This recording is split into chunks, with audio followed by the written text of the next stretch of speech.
कहिले कहिले भिडियो बनाउँदाखेरि आफूले बोलेको शब्दहरू आफ्नो एक्टिङ देखेर कति धेरै हाँसो लाग्छ कि मलाई जस्तै कतिजनालाई लाग्छ कमेन्ट गर्नु है त।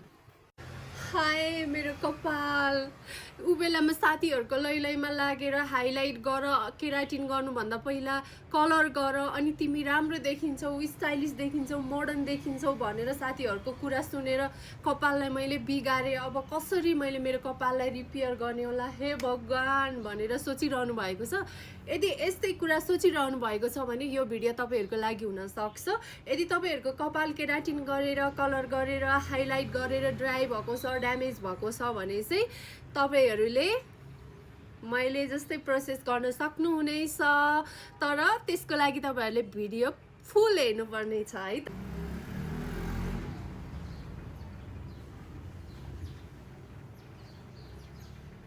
सो साथीहरू यो कपाल चाहिँ मेरो आफ्टर ट्रिटमेन्ट पछिको कपाल हो। यदि तपाईँहरूको कपाल पनि केराटिन गरेर स्ट्रेट गरेर कलर हाइलाइट गरेर डढेको छ ड्राई छ फ्रिजी छ भने चाहिँ तपाईँहरूले पनि ट्रिटमेन्ट गर्न सक्नुहुनेछ। यदि हजुरहरू ट्रिटमेन्ट गर्न चाहनुहुन्छ भने चाहिँ मलाई सम्पर्क गरेर आउन सक्नुहुनेछ।